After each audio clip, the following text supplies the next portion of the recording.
I like this chair. Your chair. Oh wait,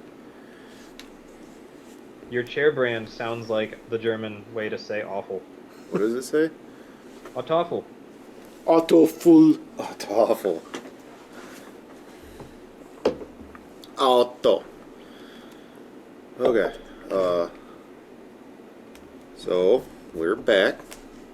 Welcome back, everyone. I'm glad you made it to the second episode of the Rainy Billy Garage podcast, name pending.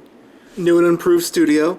Well, it's the same studio. Billy has done a whole lot of work here, making Oh. this look like a really cool Minecraft level.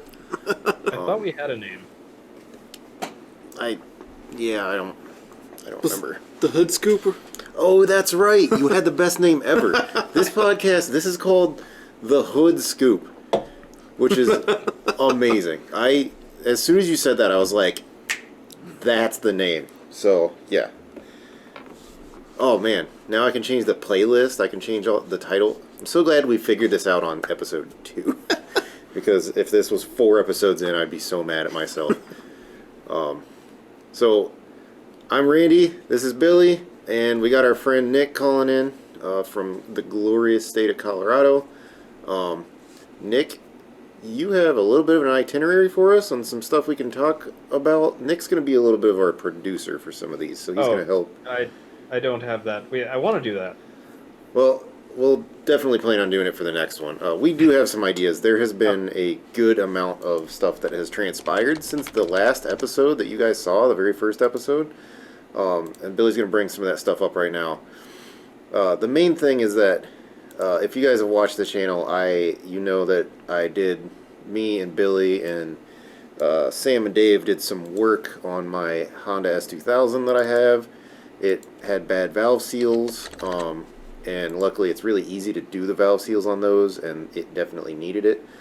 So we went ahead and did that, and then right after that I was like, I'm ready to move on. Also, I need the money.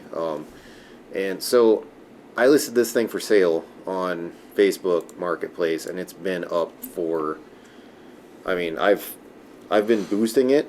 I've been paying Facebook to show people my car and say, buy this. That adds up to a lot. Those Facebook Marketplace ads, they'll add up. I thought about it today, and I was like, man, it's only $100 to list on Bring a Trailer. I've probably paid over that on Facebook. I've probably paid $150 because I've even had if you do boosted for 3 months. Because I've boosted some items. They're I've had things for $200. I've had listed. And I'll do the lowest option, and 2 weeks later I get dinged for $75 from Marketplace. Yeah, just out of nowhere. That adds up. Oh wow. Yeah. But you kind of have to on Facebook Marketplace. If you don't boost it, you really don't get nearly as much views. And it's worked. I've had a lot of people show interest. But I wasn't getting the offers that I want. I was getting better offers in the summer. The problem is I picked the worst time to try to sell a car. And there's nothing wrong with the car. I'm just going to say that right now. The problem that I'm having is that, for one thing, it's a bad time to try to sell a convertible literally going into the fall and winter. We've got a visitor coming. Come on, Bubba. You might see a cat here in a minute. But yeah, so we're going into the winter. I don't really have it's not a good time to be selling the car, but also I had a lot of people. Everybody wants to pay less than what it's listed for, which I understand. I'm the same way. But people want to pay. They're offering me crazy low amounts. They're like, I'll give you $14,000, and everybody that I've talked to really seems to think that that S2000s are not worth nearly as much. But then when I show them the Blue Book, they just stop talking to me. And the Kelly Blue Book on this car, it's an 81,400 mile car. It's very low mileage for a 2001, and its Blue Book is I think it's 20 to 21 grand, and the problem is that it's got 2 reported damages on it, and I send people the Carfax. I've got it saved on my phone, and the problem is they ask about that, and they want to know about what the damages are, and one of the reported damages is in the rear, like the right rear. And I've crawled up underneath and looked under the bumper cover, and there is no damage on the back. I can't see anything back there. The other reported damage, I know that it was in some kind of an accident a while back, but with one of the owners before the one I bought it from. I think I'm either the third or the fourth owner. I don't remember, but the front bumper cover has been repainted, and you can tell because S2000s have tin VIN stickers, and everybody asks how many VIN stickers are visible. And the VIN sticker for the bumper cover, which is when you're looking under the hood just to the right, it's painted over. So it's still there, but I've been cautious. I haven't really wanted to take like a razor blade and cut the paint off of it to reveal it, because it might ruin the sticker, and then I've got a worse mess. So I've just left it because it's painted over. You can still see that it's there. But so I know the front bumper cover's been repainted. The damage that was reported that's in the right rear, I can't see any. There's nothing. There's no evidence that it's been hit in the rear. The paint looks like it's perfect back there. Yeah, so here's Kelly Blue Book for that. Yeah. So for like good condition or great condition, it's 18 to 23,000. Yeah, 22,000. Yeah, when I put like the specifics of that car, it's right there. I think it's right. It's like between 20 and 21.5 or something. So the first time I posted on Facebook Marketplace, I had this as one of the pictures showing like with the VIN number of the car, like what it's worth, and people were offering me 12 grand. They were trying to trade me a Harley. Yeah, a lot of motorcycles. Grand. A lot of motorcycle trades. It's insane. I have to say, if they're not serious, why wouldn't they try? No, and don't get me wrong, I've actually gotten some really cool offers. Like there's been some people that offered me really interesting cars, but none of them was anything that I wanted to really pick up. Also, I want to get back into a V8 Mustang. I've been talking about it for a long time. The newest Mustang I've had was I'm a Mustang guy. The newest one I've had was a 2012, and I won a 2015 and 2017, and right now they are such good price, like value for the price. You can get one that's like fully loaded, stick shift, leather, heated seats, all that fancy stuff for about the same money, about 20 grand. And I'm willing to wait, until I save up some money next year, and then in the spring go pick up a good one. But I have to get rid of this car first. So you'll see, Billy's going to show you the listing. So long story short, I ended up going to Cars and Bids. Part of it is because I've watched Doug DeMuro. Doug DeMuro, he's set up a really great website. He broke through and created a competitor to Bring a Trailer that has become, as far as I can tell, almost as good, if not better in some ways. So go back up to the picture, really. Just click that first one. I've looked on both websites, and I get a headache trying to look at cars at a Bring a Trailer. Yeah, their website's not as well laid out. I like that on Cars and Bids you can narrow it down by location at least somewhat. Right. Just because some of the cars that I've looked at, they're down in a state without carb, which I live in a carb state. So if it's something with the cat deleted, like if I bought it, I couldn't do that. I know they say that in the listing, but if you just look close to you, it's a lot more likely to be legal here. Yeah, Cars and Bids, it's altogether a better website for locating cars, and I like it better. I'm a fan of the green and black color scheme of the website. This is what a listing looks like. You haven't seen one before. Right. There's all the information, you fill it up, so you'll talk about that. So if you look at this picture, I'm going to have Billy hold control and zoom in right there on that. There's a little dent. So the only damage on the car that I can see, the only issue at all, other than dents and dings that are very, very small. Well, really, there's no dents, no other dents other than this dent. There are some small chips here and there. The only damage that the car has, and this is super frustrating, isn't reported on the on the Carfax, because the guy who owned it before me, his son knocked over like a broom or a bucket or something. So if you go look at go back to that picture and oh yeah, go down. I took a picture. Yeah, so like there's a little scrape there. So that's a scrape. Go back. I actually took a picture of the dent. So the only visible damage on the car is very visible. Yeah. I've documented it right there. That little dent, and then on this bid on this site on Cars and Bids, I sent them like 120 something pictures. I've got such a good posting there, and when all was said and done, they give you a week. When all was said and done, the highest bidder when it was ended, I put a reserve because in my mind the car is worth, if it's blue booking for 20 to 22, to me I need at least 18, and that's what I've told everybody, and that's what I told the people from Cars and Bids. And the best offer that I got was $16,250. They reached out to the buyer afterwards because it didn't meet my my reserve, and the most they were willing to pay was $16,500, and I'm not going to drop another $1,500. To me, that's almost $5,000 off of what the car is worth. I'm willing to give up $2,000. I'm not willing to give up $5,000.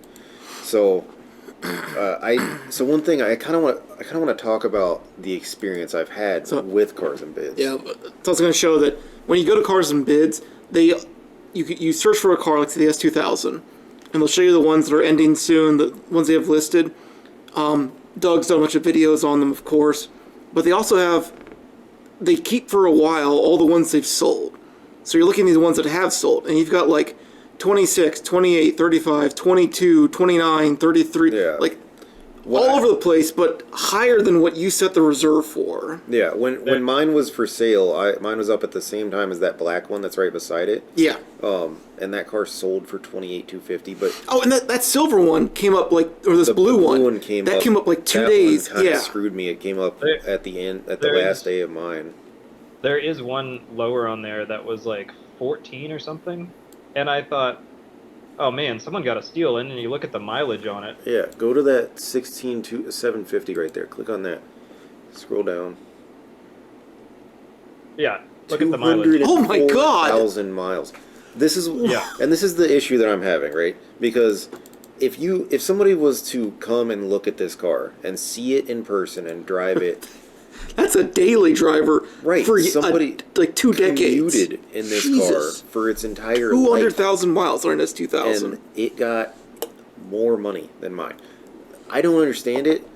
I know that the price is extremely variable for S2000s. If you get an 05 that's got 30,000 miles and it's the CR package, which is the competition racing or whatever, with the fancy little wing and stuff like that, that thing's worth like 40 grand. Like the whole point of what was that? Club Racer. Club Racer. That's what it was. Yeah. Because they did like private track sessions and stuff when the car came out. Like it's extremely variable, and you'll get. If you go look at Facebook Marketplace, sometimes like you can find S2000s for 10 grand, and I mean they're all beat to death. But like my car it's an excellent driving car. I put factory size tires on it. I put it back to stock for factory wheels. I put the factory exhaust back on it. It does have a cat delete on that because I didn't have the cat because the exhaust was gone when I bought it. It was an aftermarket one. And so I want to talk about my experience with Cars and Bids. I'm still looking at this one that was sold for more than yours, but for 200,000 miles. Known flaws, it's got like clear coat problems, seat problems. Put your mouse over to that because you're playing at a Solstice. Oh. So it's got like clear coat problems, old tires, cracks on seats, wear on the steering wheels. Yours interior was mint. Like, no, my interior is better than some of the lower miles. Yeah, like here's his interior. The only issue is that like driver's a little seat right there, but then like that's clean. There's no clear. Hello, Ziggy. There's no clear coat issues. take my shoes off to get in your car. Yeah, yeah. I like this car makes me act like a crazy person. I've never been the person to be like, yeah, watch your shoes. I don't want you to hit them on the door when you bring your feet out of the car. Like the first time I said that to somebody, they're like, "Are you serious? Like, who is this person I'm talking to? Like, I've never seen you like this." And I'm like, "This is the first nice thing I've ever had. Like the first nice car. I want to take care of it. I want it to be worth it." I'm at the point now where I want to move on to something that I don't have to worry about. Also, something that fits me better because I'm big. This is it's a smaller car, and also like it fits you like a glove because it's a razor's edge. You know, it's a racer. It's meant for precision driving. Oh my look God! At how neat that thing is. Let me bring it back up. This is that blue one again. Look at all this paint damage on the bumper. Yeah, and that. Oh. Yeah. When was that from, though? Because there was a really weird time. Yeah. So that was in August. August. This is another A month thing. ago. Yeah, that's crazy. If that was like think it's the 2022, I timing. could completely understand that. But Right. I listed the car at a very terrible time. What I can't believe is that Oh yeah, those seats they are don't- more beat up than yours. They don't wow. give you a chance to relist. Yeah. That it's like it's one and done. You get one shot. So this is part of my problem with cars and bids. Oh, the carpet's Oh. torn, like worn too. It's 200,000 miles. It's Jesus. torn up the whole car. So my car, there's very few things that are visibly wrong with it. It is 100% perfect mechanically. Everything works. It might need a new battery for the key fob. Like, I've got brand new tires on it. And it did start, if you haven't seen it, we made a video, it did start smoking. Just a little tiny bit at idle. We did 2 videos on it as diagnosis. We figured out that most likely it had bad valve seals. It was, when we finished that video, we basically called it good, but we weren't really sure on it, and we were like, I guess we'll see over time. I've driven that car since then, and 100% the valve seals fixed that problem. Even when we did like a startup after getting it all back together, there were no problems with it. No. Like all the smoke cleared out from all the oil that was still left in the exhaust, and then it ran fine. Yeah, the car is pristine as far as I'm concerned. Other than the tiny blemish on the seat and the tiny dent on the fender, it's perfect. So, I had a lot of hope for cars and bids. I really respect Doug DeMuro, and I was a little bit let down. I know that they're a fledgling site, but as far as I don't know how many years they've been around, but they've been around for some time. By this point, I feel like they should have gotten some of these issues fixed out or worked out. So from the beginning, when I first started going through the process, So like, you go to Cars and Bids, as you have to sign up. So if you were to click sell a car, it's free. So they're different from Bring a Trailer in that they're free to do the same thing that Bring a Trailer charges $100 for. the buyer pays extra for the yeah, fee. the buyer pays a fee. But still, money gets exchanged. But yeah, and so I do like that about them, that it's the buyer pays it out of what they pay a little bit extra on top to buy the car. But so I haven't tried Bring a Trailer, and I might end up getting to that point if my current Facebook ad doesn't work out. In fact, I definitely will. But my experience with Cars and Bids, it's been, you can tell that they need to polish that site. I give them credit, or not the site, the people, whoever they've got working for them, they need to work on that, because when you first start, you put all of the information about the car in there, and then they kind of, there's not a lot of coaching, but they give you like a photo guide, and they have you take specific pictures. So if you see every car has the same pictures, they want it from the corner, the front, the other corner, the side. Yeah, you go to the listings, you'll see they all have like high double digits in photos. Yeah. That's because they want you to get from every possible angle. So these are all intentional angles we have to take pictures of. They have a checklist you have to go through. And one thing they try to do is they really try to push that you pay them to have professional photography taken. I'm not going to do that. I've been trained through my job on how to take pictures, and from what you can see, I took good pictures. Billy's got a very good camera. We took great pictures of the car. When We went out to a nice vacant lot by the house to do it. Yeah, it worked out. So we ended up. It's a weird story. We ended up having to go there 2 days in a row. Both days we were there, we were at right before golden hour, so it was perfect lighting. There was nobody there. They don't want people in the background. Scroll up. Those are some of those pictures that I sent them were from a previous photo shoot that I did with my phone. Mm-hmm. But if you look, go back to where you just were. Nope, right there. So if you look, some of those pictures from that location at the vacant lot there, my wheels are turned, and some of them my wheels are straight. So when I first uploaded my photos, I went and I took so like 90 something pictures. Straight. Yeah. And when I took them, I sent them to the guy, and I took them in order of what they suggest because they give you a list. So I just went down the list and walked around the car taking pictures.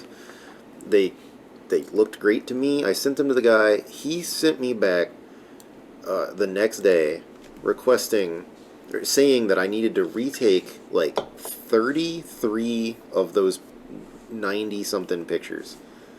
And I was like, he didn't say why. He just said it said possible causes, and then it listed possible causes. The causes were either they were blurry or out of focus, or there was people in the way or in the background, or something like that. And then the last one said if your wheels were turned when they were meant to be straight. So I went back and looked, and if you click on that one right in the middle with the wheels turned, I did have my wheels turned. I thought it might look better. I didn't see that little. Their example pictures had the wheels turned. So that's what I'm getting at, is that when I went back to look, I'm like, wait, okay, so what are their pictures? I swear, I went back and looked, and their example pictures have like a Mercedes in it, and the wheels are turned in their example pictures. So I'm gonna have to find it, Billy. Yeah. Let me log in. But yeah, so their example pictures, the freaking steering wheels were turned, and I couldn't believe it. I was like, you got to be kidding me. Okay. So. Oh, there's a already sign in here. Okay. Oh. Okay. So I'm gonna log into this real quick, but so as soon as I saw that, I was at work the next day. I was like, man, I gotta go back and take all those pictures again. Or take like 30-something pictures. And he didn't give me a reason why. So I just assumed it was because the wheels were wrong. But then he wanted to take some different pictures of the interior, and I ended up going back the next day and getting the same pictures except with the wheels straight. And then when I sent them to him, he was like, oh, okay, those are much better. Thanks. And that's all he said. He didn't say why, you know. So that was the first issue that I had, was the whole picture thing. In the end, I was able to put more than enough high quality pictures showing all of the blemishes on the car. I was able to get underneath. You can see. So here's the other thing. When he was so they write the listing for you, and when he was making the listing, he put in there that the car has minor rust underneath. I took pictures of the underneath of the car, the best I could get. The car's slammed on the ground, but I took pictures of like the pinch welds and as much as I could see right there. Yeah. So if you look, that right there is like the frame rail, and it's fine. Like you can still see that it's got the stock coating on it, and he said, so if you zoom in on that one somehow, you can see there's a tiny little bit of, you can't even see it in this picture. It's got to be the other one. There's a tiny little bit of rust on the subframe. I can see a bolt a bolt that was rusted, but I mean it's a bolt. That's Well, it keep going, go right there. See that tiny little bit of rust on like up, like no up, left, down, like right, right there, right there. That right there, that tiny little bit of flash rust that would literally be on a factory car. Because of that, also live he in put Michigan.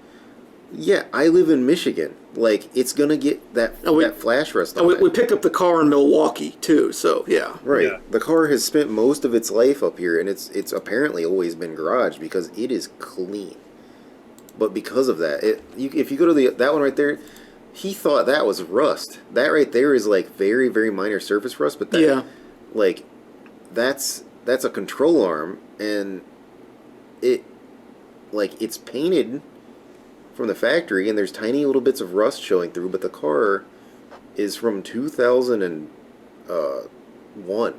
Like, it's gonna get a little bit of surface rust.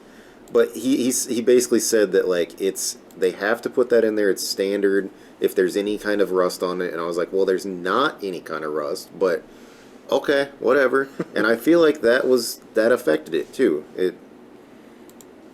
I can't find this thing, but yeah, their very own guide showed the pictures, showed the wheels turned on their car. So by this point, when it was time, when I finally pretty much had everything ready to go, I was like, all right, put the thing about the rust in there. I've got you all the pictures you want.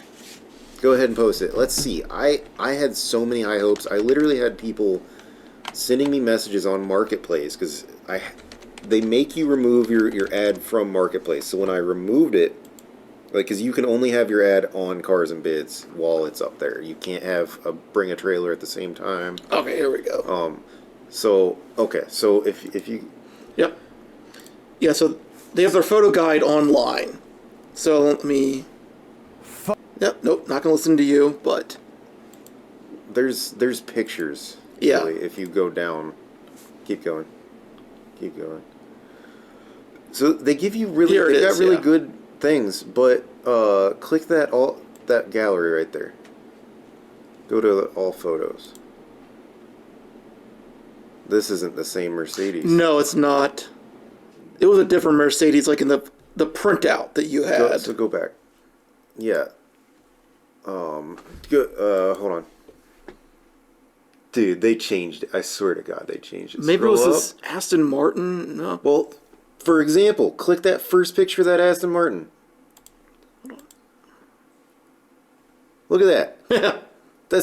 Is that not the exact same way that my S2000 was pictured? They flagged it when they literally had their same pictures the same way.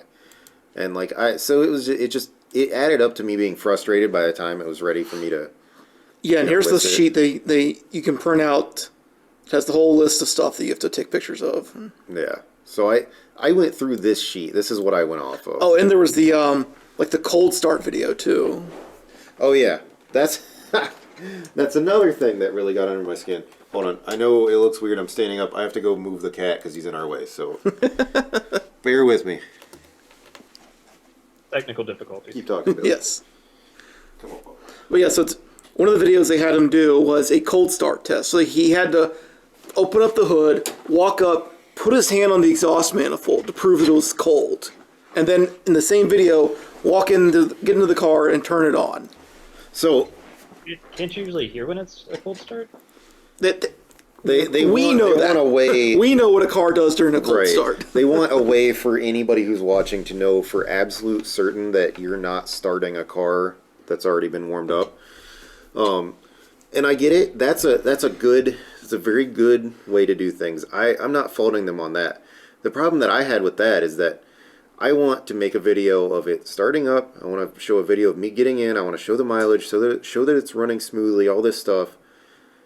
Their limit for video posting is 250 megabytes per video. I can't. It was everything. I had to split my video into three pieces. The camera is set up to take 1080p at 100 frames a second. So yeah, it's big video. I had to jump through these crazy hoops with our software to dim down this picture, this video, to the point where when you're watching it, you're like, was this recorded on an actual potato? Like, was this a Galaxy S5? He's taking the video and like washing it through DaVinci Resolve over and over to get it smaller. Yeah, I had to keep turning the quality down to the point where like it's stuttering. It was at like 28 FPS or something because they have such a low limit. And I get it. It's probably expensive to have the servers for all this, but dude, if you're gonna require video, don't limit me to 250 megabytes per file. Make your file size bigger, and then let me just take a longer video. So I ended up splitting it. You can see right here. So there's 3 videos. For whatever reason, it didn't render 2 of them. So there is a walk around. There is a cold start, whatever. The other thing is I happened to mention, because I just thought, okay, I've got a. This was the walk around. You can get out of that, really. So see there, the ones that did post were our videos from our YouTube, and I did mention to the guy, by the way, there is a playlist of our videos. I didn't expect him to go get and fetch the links for our videos and download the video and put them on there. I figured he might mention something about our channel, or that there were some other videos of it. He went and downloaded the videos, or somehow got a link and put it into the website. I guess they're embedded. He like embedded the video. Because this goes right to the YouTube channel. Yeah. So I didn't expect that. It's not a bad thing. I'd rather people know more about the car, and I'm an open book with this car. I did have to fix the valve seals, but I fixed them. I have to say, first off, I like the fact that you have those and you're fixing them, but the titles of them getting linked in the video were rough, I think. Yeah. I mean, these were video. When I made those videos, I didn't expect that that they'd be used on my for sale page. You know, we all know the outcome now, but I think if someone scrolls through that and sees them, it's annoying that those are the ones that got put up there. Yeah, I really didn't want him to go download my videos and put them on the page. I would have rather him said, hey, by the way, these guys have a YouTube page. If you want to see more about this car, it's on there, which is almost what I expected. So that's frustrating, but at the same time, I mean, all it did was give people a bad perception, in my eyes, of what it's worth. So, all in all, I'm impressed with what Cars and Bids has become and what it can be. I'm not happy with my experience with it. Not because I didn't get the money that I was wanting and that I still have to sell the car, but because I invested so much of my time, and when I was done with it, after jumping through all these hoops and their issues were with file size limits, the guy flagged a bunch of photos for no reason. His guide showed me how to do things wrong, and he still said they were wrong, so I had to retake them. All of these issues stacking up, and then when I was finally done, all he said was, well, sorry, we couldn't come to a conclusion. They didn't say, come back in a couple months, or we can repost it. They didn't say, we'll keep in touch in case somebody reaches out and wants to. They didn't do any of that stuff, and it was just like, oh well. That's weird. They don't offer would you like to repost this or something? Right. I actually got desperate and reached out to the guy. Like 2 weeks later, I was like, let's just see. Maybe I'll take $1,000 off of it, and I'll just bite the bullet and get it going, so I can have the money and start looking at something else and pay off credit card bills. And I reached out to the guy, and I was like, hey, you think that guy that offered $16,500 would take $17,000? He got back to me within 4 minutes and was like, that guy is firm at $16,500. And I'm like, I know that you didn't send a message to that guy. I know. There's no way. It's impossible. So not impressed with Cars and Bids, but there's hope for them. They can do better. I hope that they do. I'm not sure how I feel about it has a public comment section. I thought was kind of weird too. They want you. They specifically told me they were, or like it's I kept getting emails like every other day or whatever. Here's the comment section down at the very bottom of the listing. And it shows comments, who bid, how much they bid. They encourage the owner to introduce themselves. So you'll see, go down a little bit more. I went right there, and I went like the day before the last day, but I actually introduced myself and explained some stuff, because another thing that they did that I didn't like, this car has had the valve keepers, like the valve retainers, and the oil squirters upgraded from the newer S2000 engine when they increased the displacement a little bit. And that's a known problem that those cars have, is that the oil squirters, like, I think they break or they come out, and the valve keepers break or whatever. So One guy they just put a popcorn emoji. So he did that the last day of the thing, because it was getting down to the last 20 minutes or whatever. Yeah. But yeah, so the person that was supposed to be writing my article didn't put anything, even though I specified to him like, hey, I've upgraded these things, and it's a known problem on these cars. I upgraded them. He didn't put anything out about it in there. He just said that they were replaced, and he only said, he said the retainers and oil cooler jets, but yeah. Which is kind of interesting, because on like the 911s with the, what is it, IMS bearing? The IMS bearing, yeah. They will note that that's been done. Right, which is like an important thing. If the car has a known issue, which the only known issue on these cars, other than the fact that when they get really worn, you can't really, re-hone them and put... The blocks on these are FRM. They're fiber reinforced metal or whatever. It's not like a normal car that's got a steel liner. It's... when they wear out, you pretty much have to get a new engine block. So like, that's crazy. It's a known problem, but it doesn't happen very often. And unless the car, has 200,000 miles, like that other one that sold for more than this. But that type of thing, you specify. And this guy didn't even take the time to be like, oh, this guy's saying that he upgraded to the parts from the newer engine. And did he put anything? I think he did put about the oils, the valve seals. It just valve says seals and tires. Yeah. Okay. Yeah. I mean, he did link to the video of me, both videos of me doing the valve seals. So I'll give him credit. They're trying, and it was somewhat thorough, but some of the issues that I had were just, it was almost laughable. It's like, you guys need to work on this a little bit more. So let's go to Cars and Bids. We're at their homepage. So they'll highlight cars. So here we've got Porsche 911 Turbo, a McLaren Land Cruiser. That is a slant nose one though. So yeah, it's a very specialty. That's like a very rare one. And the ones at the top are highlighted. The ones that you're looking at are ending soon. Yeah, that's so. Yeah. You can sort it by what it's doing, if it's ending or if it's low mileage or close to you. But I think the ones at the top that you can click through. Ooh, a 1M for sale. Wow. I know. I like that. That looks good, but yeah, that's a lot of money. They go for so much money. They're either good condition or they're about to blow up.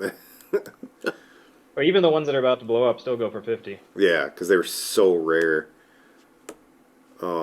I really like the Cybertruck at 55 with 2 days left.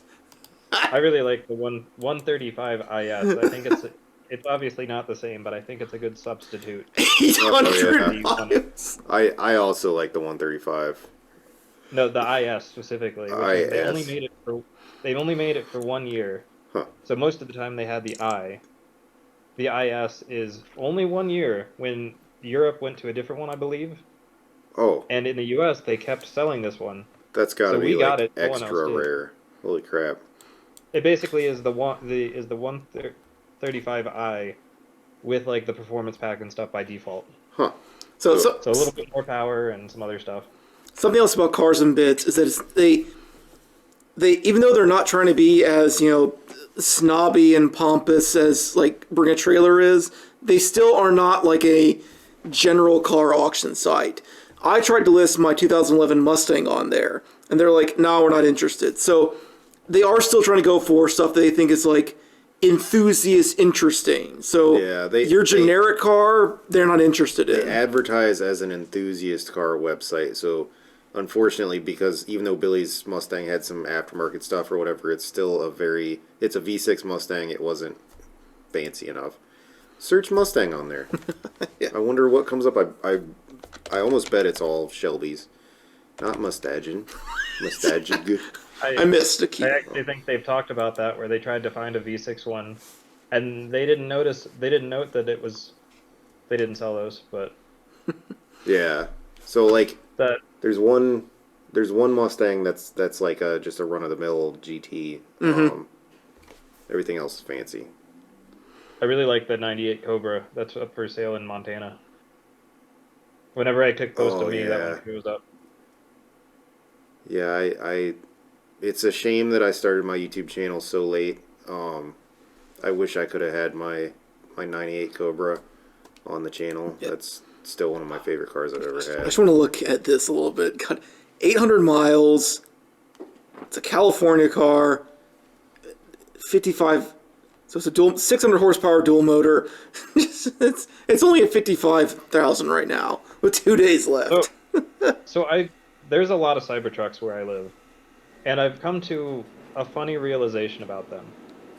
And this is Had the nothing to do with inverter whether replaced? Wow. this is nothing to do with if they are good or not. I mean, they touted the stainless steel exoskeleton on them. But every time I see one, almost every time I see one, they're wrapped. It Yes. has its own Oh yeah, they issue. wrap them to protect them. Yeah. What? There's like itself, wrapping the Cybertruck causes it to rust. But the people that like the Cybertruck, I feel like the stainless steel. And it's funny that it gets wrapped because suddenly it looks like a normal. I mean, it's angular, but it looks like a normal car. Yeah, it doesn't look like, a modern day DeLorean all of a sudden. And then Yeah, on top of that, you're wrapping it to make it either to make it look good or to protect it, and you're probably making it look different. You're definitely not protecting it. there's like 3 of them around here that I see all the time that have been wrapped. One's like a dark blue, one's a dark gray, and one's black. I see them all over the greater Detroit area. And yeah, regardless of your opinions on the Cybertruck, it was touted as being the stainless steel body, and that's one of the first things a lot of people do is wrap it. Which Yeah.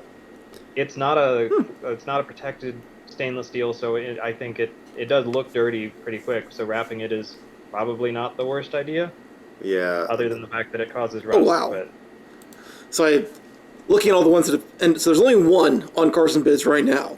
I've looked at the ones that have ended. Wrap, wrap, wrap, wrap, wrap, wrap, wrap, wrap, wrap, wrap. Everybody gets it done. Oh my god. It's just so funny how We have to go back to 2024 before the wraps stop. human Well, that's when they first nature came out. inherently Yeah. have to change things. It's so crazy to me because when I used to have Ford Focuses, everybody wanted the European lights, and everybody in Europe wanted the American lights. if you've seen the Cybertruck when it's actually been driven around, the driver door has so many fingerprints on the side. It's, Oh yeah, I've noticed I that. understand the wrapping part, kind of. I just don't. I understand it, and I don't. Yeah, I don't. All right, I don't want to look at Cybertrucks anymore. I can't. Yeah, They I was make trying me to so say that sick. without really giving an opinion on the Cybertruck, because that part isn't that important. It's more just the fact that, yeah. Yeah. So anyway, my car is for sale on Marketplace right now. I've got it listed for, I think, 18,500. I would gladly take 18,000. If anybody happens to be watching this and you're on YouTube and you don't have a Facebook, go find me on Facebook. We have a Randy Billy Garage Facebook page, and I would get the message through there, or you can just, yeah, try to comment on the video. I would like to sell the car because I want another Mustang. So that's that. Cars and bids, I might try bringing trailer next. But for now, it's Facebook or keep it in the garage until the spring and then try to sell it. Okay. What's next? Good rant. Yeah. I've been wanting to talk about that for a while. So yeah, let's see what else happened. Billy bought a new vehicle. What did you get, Billy? See if I have any way to like get pictures of it up here. You can go log into your Facebook. Yeah. So we were looking around. We've been looking for a long time. We watch a lot of people who are on YouTube who do like revivals or whatever, where they find an old car somewhere that needs to be running and they get it started and they drive it home. And those are really cool. We get to see, we get to learn a lot of stuff that people do, tricks as far as getting the cars running or things that need to be looked at before they drive them or what might go wrong. All of the typical problems you might have on an older vehicle. Me and Billy didn't want to do that. We did one vehicle where we revived it and drove it home, and that was the yellow Mustang that I'm going to be working on tomorrow. And I don't want to do that again. That was a newer car, so doing that on an older car where way fewer things are going to be working. So for the longest time, we've been looking for something that we can go, trailer it home and then work on it. But a really cool project for an older car. Billy's always kind of had an eye for like the older, like Fast and Furious style Dodge Chargers, but not necessarily those years, because those ones are worth an arm and a leg, and you can't hardly find them. And I was doing what I do, cruising Facebook Marketplace for cars that I can't afford, and suddenly up popped a 73? Hold on. Okay. I believe it's a 73 Dodge Charger. Is this the oldest car you've ever had? Oh, absolutely. This is the oldest car that either one of us have ever had by a significant margin. I think technically the oldest car I've ever had is an 89, was my first car, my 89 Fox body. We haven't had a lot of older cars yet. We want to and we will. But yeah, so we came across a Dodge Charger. It's a 73, and it's all painted black, like jet black. It looks decent. It's not in great shape as far as it's got rust, typical Michigan rust, but for its age, considering that it's literally a over 50-year-old car, it's salvageable and we can work with it. So I ended up I sent it to Billy, and Billy was like, "Oh, I might message that guy like next week or something." And I was like, "Why don't you message him now?" He was like, "I don't know." I was like, "I'm gonna message him." So I sent this guy a message because it was listed for sale for what was it, $3,500, which pretty decent deal. And there it is. So I offered the guy $3,000, and he said $3,100, and I said, all right, deal. So I sent it to Billy, and I told him that Billy'd be in touch with him. We went the next day to look at it, and then we came back the day after that with a U-Haul and picked it right up. So yeah, the interior's a bit rough. I want to get new interior components for it. I'm going to put in like modern bucket seats that are adjustable and wire them in. Probably going to try to find like a black interior for it. Overall, it's got a 400 in it, so it's a 400 big block. That's the Does it run? Allegedly. we have seen videos of it running. We've seen a video of it running. We saw one video of it running, which was in the post. Billy hasn't let me try to start it yet. Well, we've been busy with everything else. Tearing my mower apart twice. I feel like 3,100 for a running car nowadays is not a terrible deal. No, and the good thing about this one is the engine that's in it is it's a desirable engine. It's a 400, which from what I understand, if you get the 400, it's a stronger block than like the 440. So from what there's the Chrysler big block. From what I've read, it comes in two varieties. There's the B and then the RB series. And the RB has the 440 that everyone wants that came in big cars and motorhomes, and everyone on YouTube takes a 440 out of a motorhome and puts it into a car. You know, Roadkill has done it. A bunch of those guys have done it.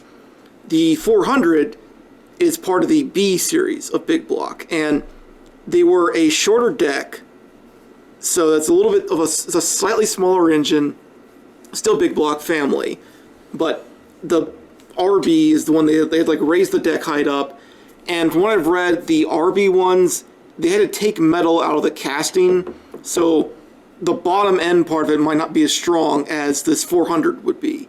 So like, I think that like the bottom half of the block casting isn't as strong. Now, I would probably never test the limit of that anyway if I had a 440, but it's cool that it has the 400, which allegedly is a more desirable and more sturdy engine. And the other cool thing is that we tore down a 360. And we made a video on that, which they should be externally the same, right? Or similar enough. It should bolt up. Yeah, it'll probably bolt in. We'll have to get the motor mounts for it.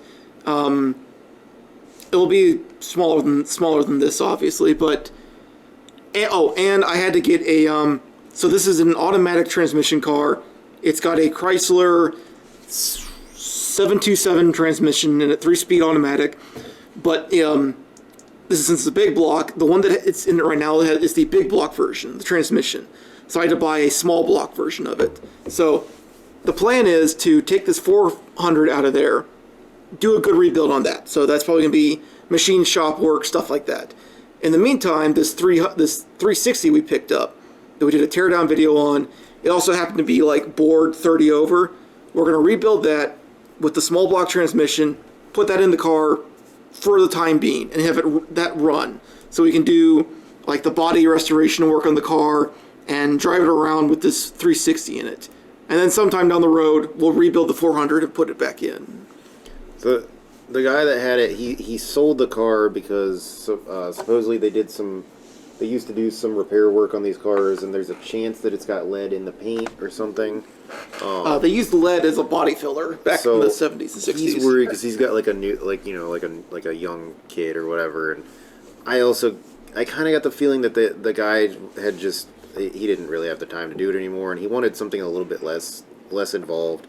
This is going to be an involved project. It's probably going to be around for quite a while, but that's okay. It's really cool looking. It's really cool to see that these cars in their heyday, when you look at them in person, they were basically the supercars of that time, because supercars weren't a thing back then. And if you look at that picture right there, so you can see on the front where the strap is.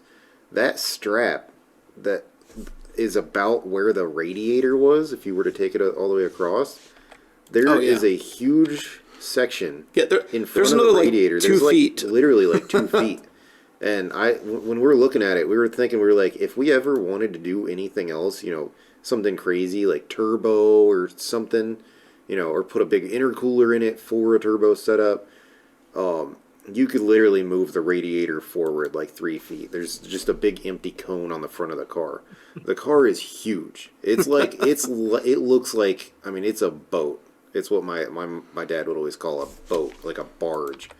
It's a big. Yeah, look how much of it crazy. Look how much of it hangs over the front of the U-Haul trailer. Like, there's the wheel. We were wenching it up here, and I was like having to lay down so this front wouldn't hit me as we're putting it onto the U-Haul trailer. We were also pretty lucky because we didn't know if the brakes really worked that good, and we found out pretty quickly because the guy's driveway was on a slant, and when we had to winch it up onto the trailer using our little electric winch. And there's still 3 feet hanging off the back too. But once it went over the bumps on the trailer, then it started rolling forward, and Billy was in front, and I stood on the brakes, and it stopped. So we might get lucky, because that's a big problem that a lot of people have with older cars like this, is the brakes are just the whole braking system needs to be completely replaced, and this one might be somewhat salvageable for part of that. But It ought to be a fun project. We finally got an old car. New territory. For any of you who are interested, it's got a Chrysler 8 1/4 rear end in it, so not an 8 3/4. I may replace that with like either an 8 3/4 if I can find one, or I think people will do a Ford 8.8 swap in it. And if I were to do that, Really? yeah, like That would be sweet. I think what you have to do, I know I've seen videos or forum posts of people doing it like in the A bodies. I think you do it in the B body too. And what you would probably do is they'll get like the Explorer axle, shorten one end, put the two short like axles in there, because these things have such a weird, like rear ends back in these days were narrower and the wheels were offset to the outside more. So that it's very different than today's cars, like just very wide offset on the wheels. It might work out good though, because Yeah. you bought an axle for my yellow Mustang, and once So- that goes in, I'll have another. Yeah, so if we can swap an 8.8 in here, that'd be good because parts are plentiful for it. I can get a 31 spline carrier, new gears, new axles, Come here, Bubba. managing the cat, He is the manager. and it would have disc brakes, so we could have disc brakes instead of drums in the rear, which would be cool. Plus, we kind of have our options as far as gearing. We can match the gearing better to whatever engine's in it, whatever transmission is in it. So that's a good project. Anything to add, Nick, on that one, or? Nope, I haven't even seen that one. I mean, I saw a picture of it, but that was about it. Okay, so I want to move on to Billy's mower. As you guys know, it's fall time. It's actually kind of a really weird time right now as far as the seasons go. I got home today from work. I had to put shorts on because it was 81 degrees outside, and it is literally the end of September. Like, global warming is real, obviously, because it's freaking hot. It's supposed to be cold. It's gonna be like 80 tomorrow. Yeah. For the next like 3 days. If it helps at all, mountains are white. Oh, they are. Have you guys got snow yet? Just only in the mountains. Feet they are. Yeah. Yeah. I mean, I feel like by now it's normally starting to get cold, and it was today was literally a summer day here. So Billy's got this lawnmower. It is his pride and joy. Billy loves it. Yeah, we did a video on this as well where I took out the engine, rebuilt it, did the valve lash, new rings, new gaskets, put it all back together. Ran great.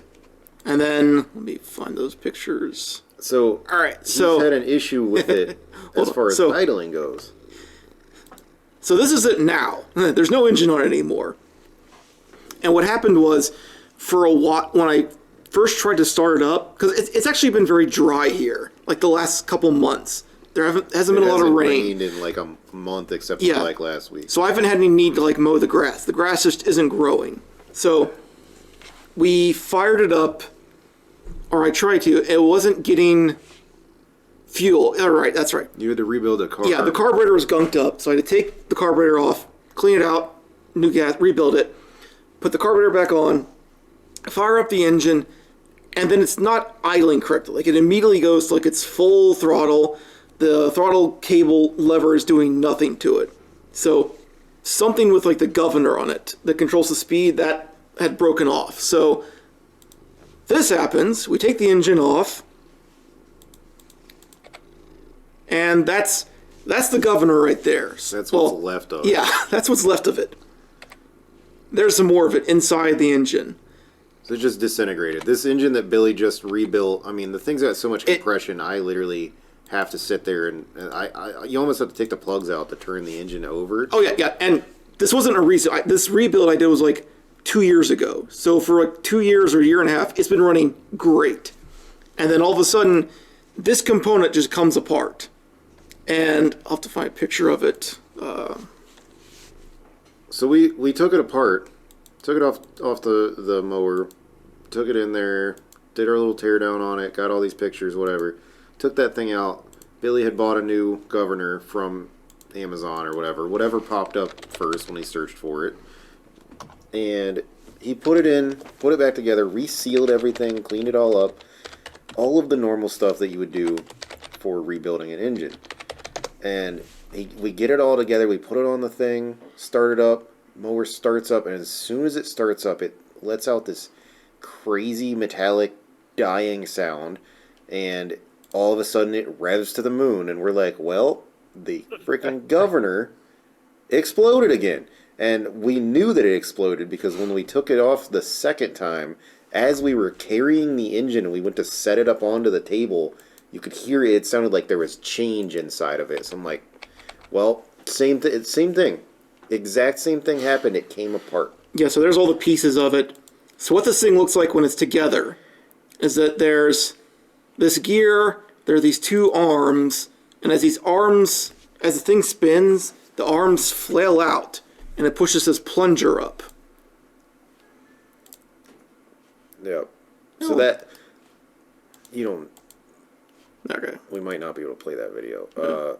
But see, if you see that picture right there, that plunger in the middle, as those two things that are clamshelled around that, see how they're opened up right there? When they open up, they push that thing in the middle upwards. That thing in the middle pushes upwards against an arm on the outside of the engine that pulls a spring and closes the throttle to slow the engine down. So that's why it's a governor, because there's a little arm inside this cover here that it pushes the faster that against. the engine spins, the more it pushes against this thing, and the more pressure it puts against there's a secondary throttle that it closes. So it's self-regulating. The engine will spin until it holds it at just enough to keep it at a steady speed. And that's great. But then we know whenever this thing breaks, because all of a sudden it revs to the moon and you can't slow it down, which is not good for it, because I don't know what the valve springs and everything are rated on that thing, but you could get, piston to valve interference. So we bought another one. Did you get you got a different supplier, or it wasn't the same one, was it? It was the same one. So in the Amazon listing that was from the Briggs store on Amazon, there were several 1-star reviews. Most of the reviews were 4 or 5 stars, but there were some 1-star reviews where it was exactly what happened. People bought the part, put it in there, turn the engine on, explodes. So this is official Briggs and Stratton store, right? It is right here. This. So it's obviously... This is the part that I bought from the Briggs and Stratton store on Amazon. It's clearly a Briggs and Stratton quality issue. Oh, look, right here. So yeah, that's what it looks like when it's in one piece, and then it explodes. Yeah, so it's clearly a thing that's happening, and I'd be willing to bet if this happens again, I feel like we need to get in contact with Briggs and be like, hey, clearly something's happening. I don't know if they know about it, but they should probably go look at all the 1-star reviews on Amazon, because it's not that it's expensive. It's only $25, and the shipping was crazy fast. Billy ordered it on a Friday, and it showed up by Sunday. We were able to put the engine back together. But I mean, if this keeps happening, you never know where one of those pieces of metal could go. They could get into inside something and blow up the whole engine, and that'll be expensive. Yeah, this engine has an oil pump, so I don't want it to pick up that stuff. So we've got it back together. It's sealed and it's all dried back up. So hopefully third time's a charm. We got it on the mower. I feel like this time we should get it on and get it hooked up, but not put it all the way back together, so we can start it. Make sure it's not going to do the same thing again.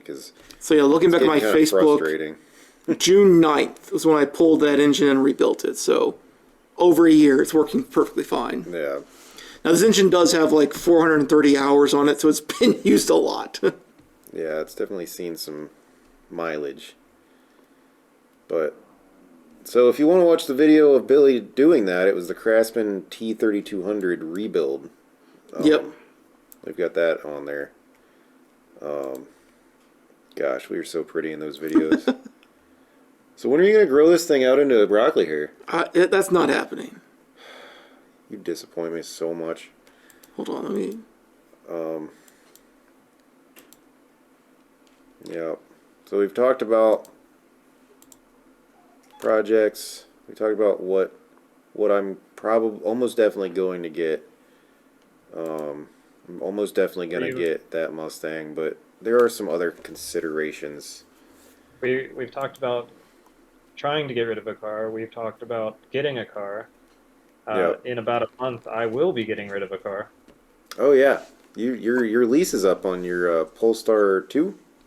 Yeah, Polestar 2? Are you and excited to see it go? love hate. Yeah, Yeah. the driving side of the car, the electric vehicle part, all nice. The interacting with the car, a little frustrating. Backup camera doesn't work all the time. You know, Yeah, you've had some use the software use the issues. worst processor you get. um, But wait a minute, speaking of electric cars, oh, did I talk about that? no. Oh, yeah. Man, I'm so used to it by now. There. So I sold my truck, my uh, Honda Ridgeline. I was thinking about it for the longest time, and I just realized that I don't use it. I've used it a few times. For the things that I used it for, it was great. I sold the truck and ended up taking that money and going straight into a different vehicle, um, mainly for the purpose of fuel economy. And every day for work I drive 50 miles. I drive 50 miles each way, and because of where I work, I'm able to charge an electric car for free every day. So I was able to sell my truck, and within the same weekend, I bought a 2023 Chevy Bolt. It is plain Jane white. It has. I was able to find one with decently low miles. It was right at 30,000 miles when I got it. And I I absolutely love it. I am 100% on, as long as I can charge at work and drive this thing to work and get there, even if it's going to snow. That's the only consideration that I have that might worry me. I'm worried that I might get stuck in the snow, but we'll see. We'll see how this winter goes. But either way, I'm going to try to maintain having an electric vehicle from now on. I love that thing. It is so much more fun than you look at those, and most people kind of would probably think, oh, it's just like a Prius. It's probably It's really got slow so and much boring. torque from zero. Huh? It's got all the torque and front wheel drive, so you get the excitement. And Oh yeah. it's not fast, No. but it's relatively lightweight for an EV, and you get just enough power that you can kind of be a little stupid without being. It's like without saying it's Miata. It's like a Miata in that it doesn't have a lot of power, but you get to have fun because it doesn't have a lot of power. Yeah, it's got the same spirit as a Miata, and it's because like when you're driving that thing around town, because of how much torque it's got available. I mean, one of my friends called me Skirt Reynolds because of how much I was spinning the front tires in that thing. Like if you turn off traction control, and especially if it's rained recently, I mean, that thing is a riot. And I was like blown away when I drove it. I'm like, this thing is so much fun, and it has no right to be. And then I looked it up, and somebody dynoed it, and it was making like 300 foot-pounds of torque below like 40 miles an hour, like on demand. Like most cars, like even if you had a turbo car that made 300 foot-pounds of torque, you got to spool it. It's got to be at a certain RPM. I mean, that thing, as soon as you mash it, it really will throw you back in the seat like you would expect from an electric car. But if you haven't been in an electric car and you drive this thing expecting it to be a slow little commuter car, it's fun. I love it, and it makes me drive like a maniac. I think the fact that it's front wheel drive, as crazy as this sounds, makes it more exciting. Oh yeah. Because when I was test driving for the Polestar 2, I test drove the ID4, the Volkswagen. It was all-wheel drive. It isn't very fast. I don't think the Bolt's all that fast either. No. But it the ID4, because the all-wheel drive, is very drama-free. Right. So I feel like in you an lose all-wheel out on drive a lot of car, the like drama. if you don't have a lot of power in an all-wheel drive car, they're typically pretty boring because they don't do anything. They just And go. I think the ID4 is fantastic, and I actually recommended it to my mother-in-law because she wanted to replace her old CRV, ended up getting a new CRV, but it's a boring practical car that does what you need it to. Yeah. But you lose out on the drama of the front wheel drive, the torque steer, and everything because it's all wheel drive. Yeah, the flaws are actually pluses in that case, and it's the same whole idea as like my Mazda Speed 3. Everybody that has one complains about it because it's got so much torque steer and it's front wheel drive, so it washes out. The front end goes to the side when it starts spinning, but that's what you end up loving on the car because it's a riot when you're driving it, and that's the same thing. If anybody has any hesitation towards buying an electric front wheel drive vehicle, they are fun if you drive like an idiot like I do. Um, The Mini Cooper electric that I test drove before was fantastic. Honestly, it was probably more fun than my car. It just only had 100 miles of range at that time, so I didn't go with that one. oh yeah, that's right. You drove the 100-mile electric Mini Cooper that came They out were like a while asking, back. yeah, they were asking too much at the time. It was like 35, but that thing was just fantastic. Yeah, they're. I mean, you're literally driving like an electric go kart, but it's front wheel drive. Even the go Yeah. karts at the little go kart track near my house are rear wheel drive. This thing it's front wheel drive. I mean, you can like I would speed up. It's got one pedal and it's really well dialed in. But if I was in traffic and it's wet on the ground and I've got a little bit of following distance, I'll just full throttle and it would just light them up and then I let off and slow down. I was doing that on and off. And my friend called me Skirt Reynolds. I was like, that's a pretty good one. I might have to get some vinyl and put it on the side of the car.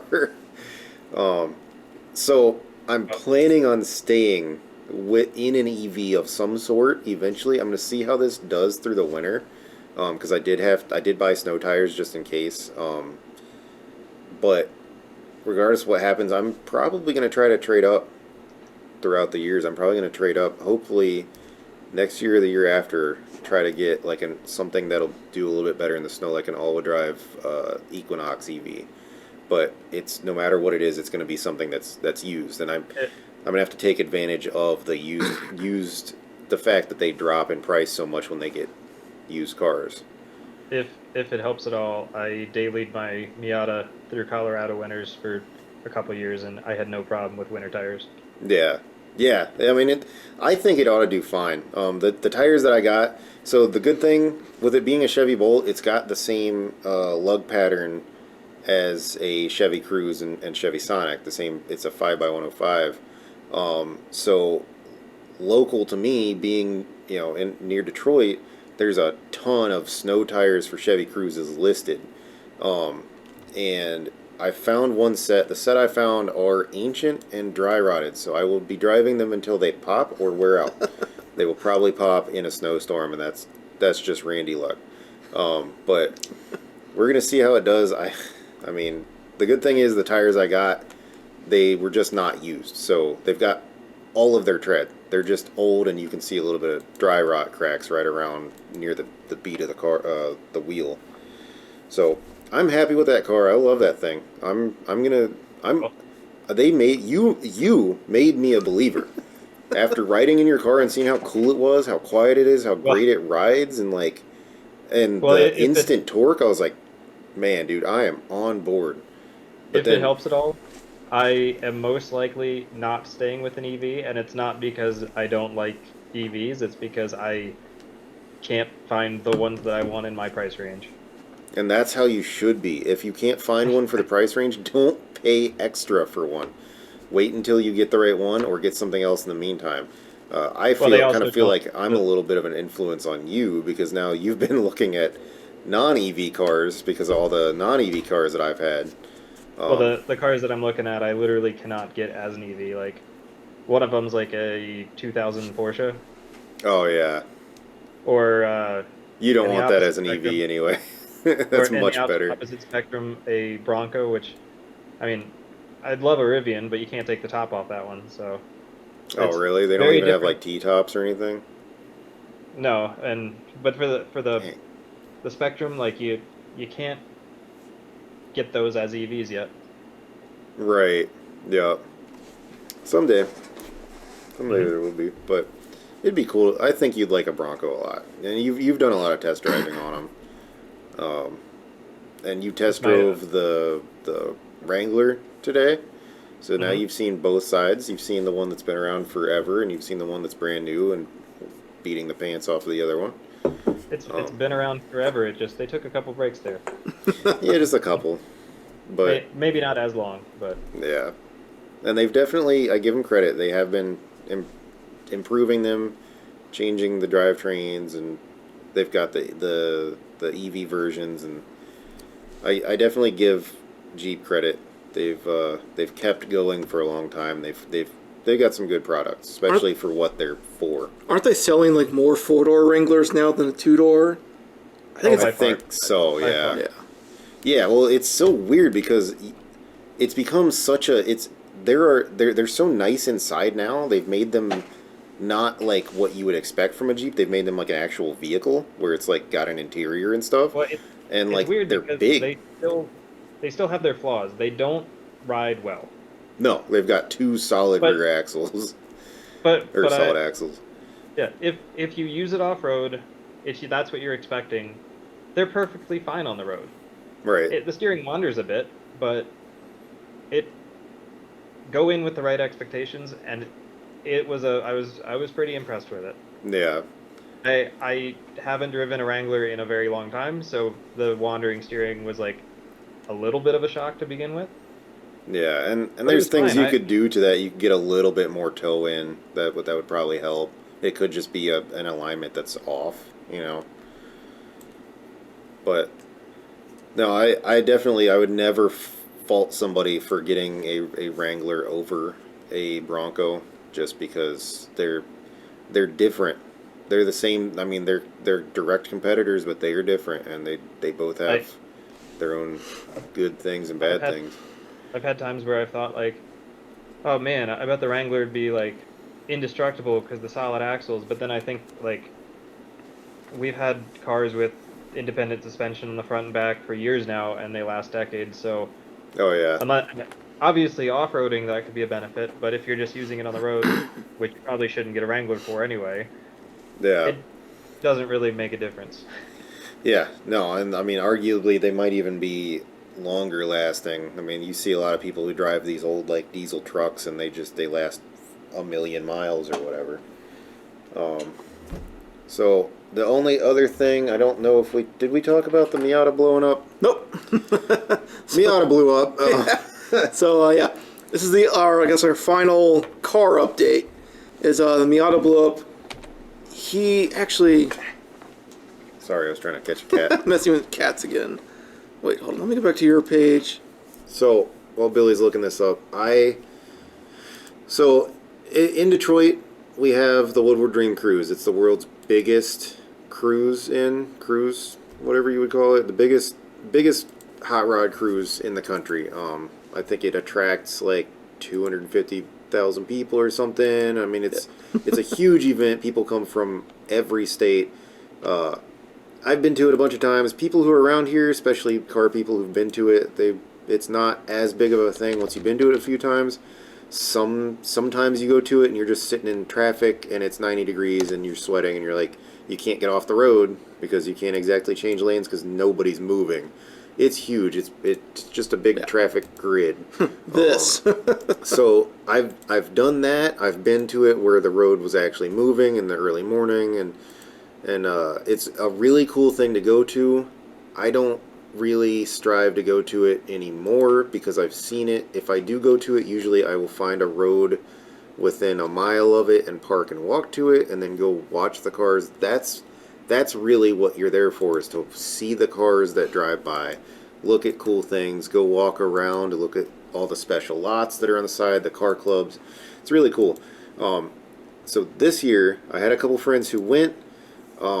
Sam and Dave, you've seen on the channel before. They were with a group. They were in a private lot just for the Mopars, and I drove out there and I met up with them. I drove the Chevy Bolt. It was still pretty dang new to me at the time. I was like, I'm gonna drive that, and I drove out there. I found a nice parking spot on a little dirt road. Ended up walking out, meeting up with them, I was there for all of 5 minutes, and I looked down the road, and said, "Man, the traffic's really moving at this spot," because we were pretty far north up Woodward Avenue. So I'm like, well, I don't see any cops, and I kind of want to do a burnout. I'm gonna drive home and get the Miata and come out here and do a burnout. Yeah, you were in the Bolt at this point. So yeah, so I was in the Bolt. So I drove home. Mind you, the day before, I had driven the Miata from my house all the way down to Milan Dragway, which is now called something else, and I'll never remember the name of it, so I'm going to call it Milan Dragway, which it was like an hour and a half there. I drove down there with my laptop to try to support my friend Sam in case he needed anything his tune updated, or even I kind of just wanted to get data from a full throttle drag strip run. He was competing. He actually did really, really good. He won his class for whatever he was racing. And I drove the Miata all the way back. The Miata has four, what are they? Like four, it's not 410s. It's got 390. It's got like 393 gears or whatever. It's got the shortest differential, i.e. like the shortest numerically, rear differential of the Miatas that you could get in America because it's a special edition. And I did the Honda J Series swap in it. On the highway, it's turning like over 4,000 RPM at 80 miles an hour. Like, it's screaming. Which I never really thought much of it. It's a junkyard engine that I got. I didn't know what health it was in. I was told it was under 100,000 miles, and I'm very sure that it wasn't. And it's always had, especially when you crank it, it's always had a very long crank, and it's got a gallop. So it's always been like, and because of the fact that it's got the immobilizer removed, but I'm still running on factory ECU, it will not start the car until it's cranked over, I think, three full rotations. Then it starts up like nothing. And it's crazy because the way this is set up, the starter is on the very bottom, and it's on the opposite side, so it's on the transmission side. And it gets really hot from the exhaust because it's got a Y pipe that goes right by it. So sometimes the starter wires and everything get hot, which adds a bunch of resistance, which makes it crank really slow. And it's crazy if it gets like that to where it's cranking slow, it'll turn over and literally the engine would stop, and then it would do that, and on the third time it would still fire up like nothing. Like, you'd be like, oh, I'm gonna be stranded, and then suddenly the car starts up. So like, since I built this car, it's been a good running car so far. But I started to notice something was a little bit off. I started to notice the whole time I was driving there and back from the drag strip, which in total was about 3 hours of driving on a Friday evening. I noticed it was a little bit down on power. I just attributed it to be like, all right, well, I probably need to take it apart and go through it. Obviously, I had just done valve seals on my S2000, so I'm like, well, who knows what condition this junkyard $400 engine is in. So anyway, cut back to the day of the cruise. I drive home in the Bolt. I get the Miata. I head back out to the Woodward Dream Cruise, and I'm cruising there, and it ends up putting me on Interstate 75, which is 70 mile an hour speed limit most of the way, and I'm just cruising along, literally at 70 miles an hour, and I look at the GPS because I'm like, man, I'm almost there, like, I'm glad this thing has cruise control, but I turned it off because the exit was coming up, and I'm sitting there, and I'm cruising, and all of a sudden it goes, and I'm like, oh, crap, something's going on. The car's spitting and sputtering. I was like, oh, maybe I'm fouling a plug, and it doesn't like it because it's turning such high RPM. I was still going 70, and when I felt that, for some reason, I just looked into the rearview mirror, and I see a puff of white smoke, and then it goes away, and I'm like, what the hell? I'm like, is it like sucking all the oil out of the bottom of the engine and putting it up into the the heads and starving itself for oil, which might be exactly what happened, because right after I saw that puff go away, it came back and it didn't leave, and it hasn't left, and it's still there. It was just blowing smoke out of the back like a cloud, like you wouldn't believe. So I looked at the GPS. I'm like, this thing's gonna die on me. It's definitely blowing up, and I was about to take the exit off the off ramp. So I took the off ramp exit and pulled off on the shoulder on the exit ramp. So Billy's showing you right there. That's in the middle of one of those big loops coming off of the highway. You can see the highway right behind there. That's Interstate 75. So the car died in a place where it's probably it wasn't going to get picked up by a tow truck company looking to tow cars or whatever. Because nobody's going to see it. It's on the exit ramp. It's only people taking that exit. So luckily I was able to leave the car there. Yeah, it was in like the perfect spot for it to break down, because we came back with a U-Haul trailer later, and we had plenty of room to pull up along in front of the car, and then he was able to get it to run back and drive it back up onto the trailer. So it would still run. It was not happy about it, and it's definitely as far as I'm concerned, I'm gonna do some diagnosis on it, because I had an engine for this car way before it ever blew up. I need the heads off of it. I'm planning on working on this car as much as I can next spring and summer. I want to get it in much better condition. I want to paint it. I've got this other engine block that's bigger. It's a 3.5 liter. I want to make this a nice car, and I want to make it better. Speaking of it not being happy, so we got it back to the house, and this is us getting it off the trailer.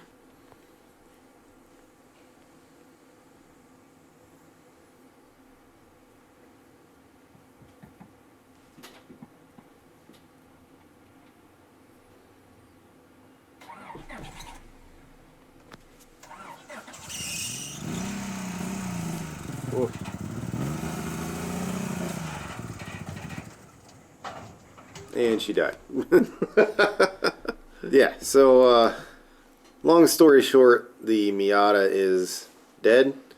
I'm 99% sure that it broke a piston or piston ring,